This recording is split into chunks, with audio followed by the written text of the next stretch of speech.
Moody's just downgraded China's credit, raising further concern, if you will, about the buildup of debt inside the Chinese economy, the amount of leverage that's supporting Chinese growth.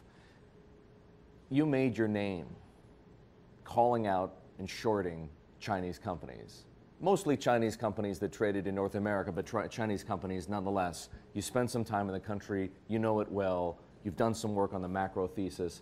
What do you make of the downgrade, and what do you think China's prospects are?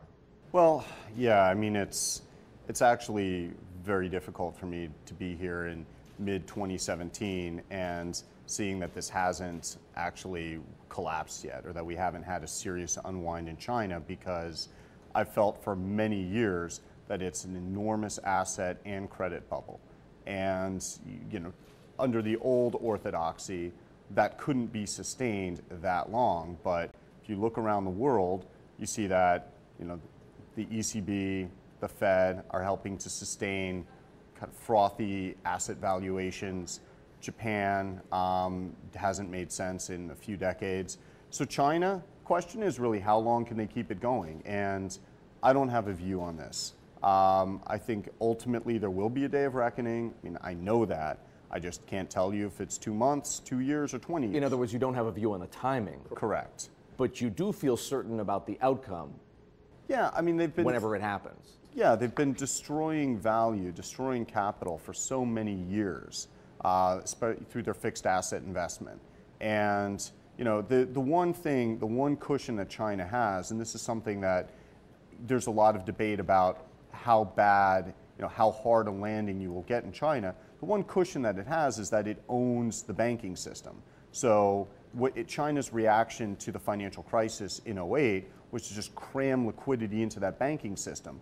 But through almost non-existent controls, I would argue, that went straight into real estate domestically, and then a lot of it also fled the country, went into real estate and the West Coast and Canada and Australia as well. But there's been so much value destroyed that my firm belief is you cannot, you know, at some point your past sins catch up with you. I just don't know when that will be for China. So if timing is impossible to predict, which, don't want to put words in your mouth, but sounds to me as though that's what you're saying. Mm-hmm. What about those people who've chosen to short China, whether it's through the Chinese currency or through other instruments? That sounds like the kind of trade that has lost people money in the Japanese government bond market for years, a widowmaker. Right.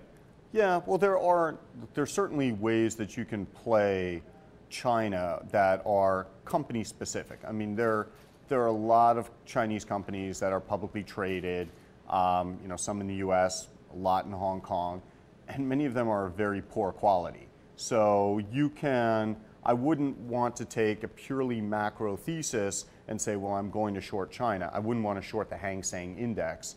But I think, you know, if you start with the macro thesis and say there are a lot of credit problems in China, and then you start looking at industries that might be canaries in the coal mine, or companies that might be canaries in the coal mine, then you can get it right.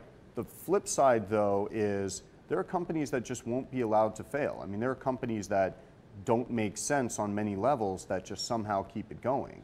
And so understanding which companies, for whatever reason, have the guanxi, as they call it, to keep it going, that's challenging. And what about the bull case? I'm not sure I would call it a raging bull case, but people say Xi Jinping is determined not to let the economy collapse, determined not to let credit consume, you know, bad loans consume the banking system. They've started to crack down in select places. And to your point, the government does have a lot of control over the financial system and the economy. At the very least, maybe they'll muddle through. Well, see, that's when, you know, I always crack a smile when I hear Western trained economists say things like that, because it's this tremendous cognitive dissonance. Okay, so these are often the same economists who, the moment that the US government bought non-voting pref shares in banks to capitalize them, freaked out, saying, oh, this is horrible, it's the death of markets.